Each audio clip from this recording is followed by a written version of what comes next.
My name is Emil. I'm a digital strategist and I answer marketing questions. This is episode number 55, and it's all about finding success on LinkedIn, which is often elusive. Now, this question is from Reddit, from the PPC subreddit, and the gist of it is, have you had success with LinkedIn, paid or organic, in the B2B space? Absolutely, but it was hard won. We'll talk about that. If you had success, would you mind sharing some tips and resources? Absolutely thrilled to do it. I'd love to see better ads rolling out on LinkedIn. And of course, if you've never had success with LinkedIn ads, what went wrong? I can address that and talk about the non-viability of LinkedIn, because there are some options even for B2B where it's just not a great space to be in. And then of course, what's the alternatives? So we're going to cover all that. So in this video, I'm going to just jump into why most LinkedIn campaigns are doomed from the get-go, where the opportunities on LinkedIn exist and where I found them, and how I found success. But take it with a grain of salt, because unlike Facebook or Google, we're not spending seven figures here annually. It's considerably less, but still in the six-figure mark. So let's jump into it. But first, every Sunday I send out one email that recaps all the marketing questions I answered that week. If you want to stay up to date on best practices, strategies, and become an overall stronger marketer, I think you would really enjoy this recap. It would mean the world to me if you could subscribe to the newsletter and my YouTube channel. Now, back to the answer.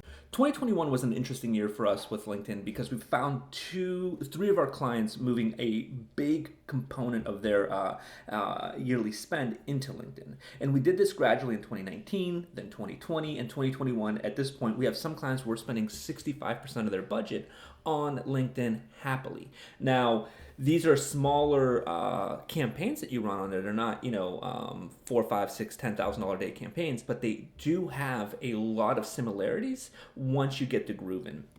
What I want to address is why I think LinkedIn marketing fails, with the caveat for most. There are some killer campaigns, and I've run them myself. We see them out in the wild, and we see the people who are spending and doing really, really well. But they've kind of tapped into why it works. So let's just cover into the purpose of LinkedIn, because YouTube is entertainment and research information, how to, right? So infotainment. Facebook, Meta, you've got Facebook, which is social interactions.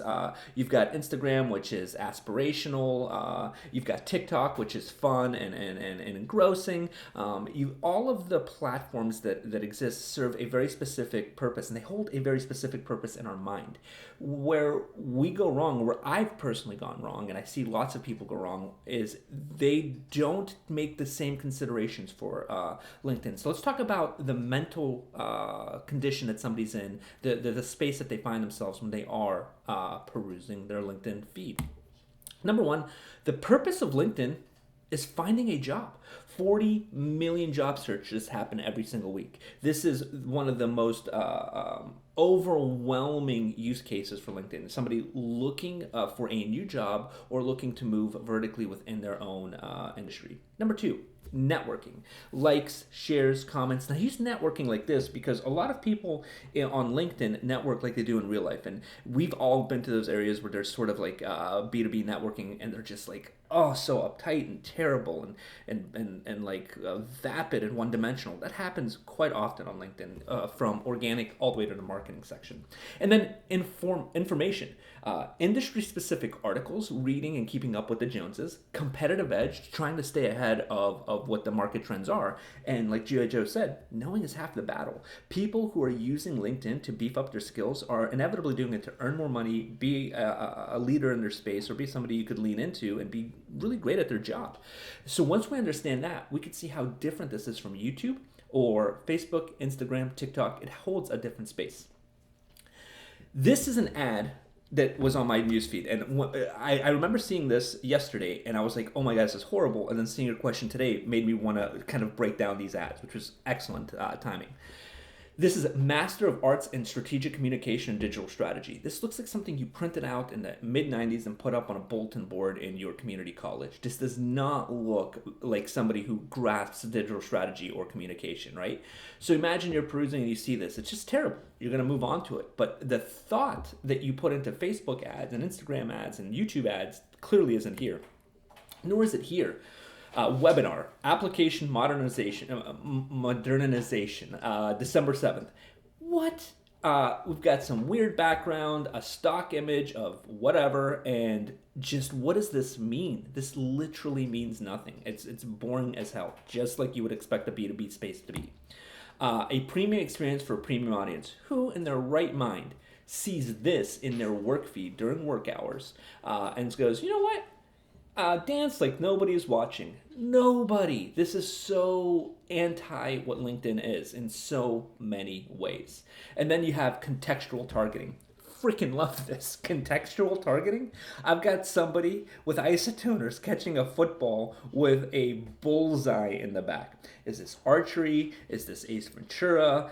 Laces are out. I just do not understand how this ad is contextual. It's not. It's terrible. And then you've got this. It's like, hey, it's 1997. Do you want to go buy a Trapper Keeper and your jellies and be cool? No, this is terrible. Like, you're speaking down to somebody, or you're talking to people in high school from the 90s. How is this relevant? So going through all of these, this is one reason why most campaigns fail. You're not engaging with people on LinkedIn as an adult or in the right headspace. But then it's also spammy. This is my LinkedIn feed right here. So LinkedIn message feed, unlike Facebook Messenger, is atrocious. I get nothing but spam. The only things that, the 3 blue spots are the only ones that are people I know. Everything else is just continuous spam on LinkedIn. I delete them quite often, but I leave some in there for to be able to view later for very specific use cases with my clients. But when you look at this, like every time you open up your messenger, just a spam, you don't feel safe like you do with Facebook Messenger, knowing it's somebody messaging you. So these are all the reasons why it doesn't work, and the kind of ads that you see perniciously run all across LinkedIn. Your campaign needs to tap into the big 3, in my opinion. Hire or promote. Are you helping somebody get a better job, or are you helping somebody move vertically into their organization? Connect. Are you connecting them to thought leaders, events, or things that make them have network effects, allow them to have positive network effects for people that they aspire to know, meet, and have a professional interest in doing so? And then are you professionally educate them? I don't mean educate like top 5 reasons why Apple's new phone is great. No, why you can make somebody excited in LinkedIn is to show them something directly that will make them a better performer at their job, or super interest them in how to add something to their organization. One of the best ads, and I'm partial to this as a company, is Drift. Drift is an incredible overall content distribution company. They're absolutely killing it. In every sense of the word. Their content and pillar pieces are incredible. Their ads, when they do run them, are like this. And the art of ABM. So account-based marketing is a very specific term. This appeals to the people who need this book. This is a hardcover book, which is an ebook that they give away. You can't actually get the hardcover, but it stops you like, it's a book. It pushes the education component. A strategic guide to account-based marketing. How to build, manage, and grow a high ROI ABM engine. Okay, I'm going to look at this. Boost your ABM ROI.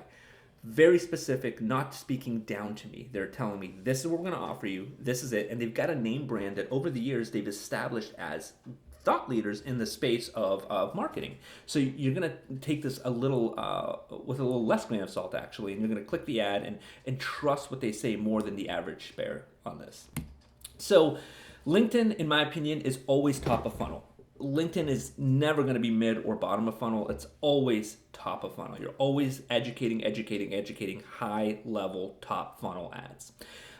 And while you're doing it, your job is to be absolutely useful. For me, I found that if I understand that all of the campaigns I run on LinkedIn are going to be top funnel awareness and brand building campaigns. And to do that, I'm not just throwing out messaging, I'm being extraordinarily useful. So here's how I run what I feel now are successful campaigns, and so do my clients, where we've seen the best success. First, I want to be an expert. So if you're in a B2B space, to get people excited about your product, be an expert in that field. And all of your top of funnel ads need to be, I'm an expert, and here is a patronizing piece of content that's going to help you be better at your job. Simple as that. Number two, your follow up and retargeting for that top of funnel, which I'm going to call lower top of funnel, not mid funnel, is going to be a build on what they learned there. So if it was account-based marketing, you took away these 4 things from that article, absolutely great. The next ad you're going to see from me is going to be a video or great creative ad, carousel ad that builds on more like mind bombs. You're like, oh my gosh, value bomb here is insanely great. And now I trust this campaign. Like I trust this person to really understand. They've made me a better professional in my field. And then don't seek out conversions. This is where we want to start to build that top, middle, bottom funnel campaign. I stop. I don't do any real middle or bottom funnel conversions here. What I do is I build robust off-platform retargeting strategy. So all of the interest and authority I've built in LinkedIn, I run specific search campaigns because I will create campaigns that people will go onto Google and search those terms. Or I have really great YouTube and Meta retargeting ads that run non-stop mid and bottom funnel. So you continuously interact with me on LinkedIn, and then you're continuously moved into different funnel campaigns off of LinkedIn. I've seen massive success. So huge pepper, 65% of budget applied to targeting professionals who our product or service is perfect for. And then we just make them really good at the job. We're really useful. That is the rule for LinkedIn, being absolutely useful. Once people trust that usefulness, then they see us offline on YouTube, Google search, display campaigns, Facebook and Instagram. Then they likely convert there. And if you look at our attribution window, 1/3 of all of our high value conversions started off with a LinkedIn campaign, and it's absolutely valuable. And if you take out outbound marketing, then 50% of inbound leads started off with LinkedIn top funnel. It's absolutely powerful, but you've got to be useful. You've got to be an expert, and you've got to add serious value day in and day out on LinkedIn. I hope this helped. If it did, it would mean the world to me if you could give this video a thumbs up, leave a comment if you have any other information to build on this. Absolutely, LinkedIn is still, I think, the wild, wild west of marketing in a lot of ways. And as always, good luck and happy marketing.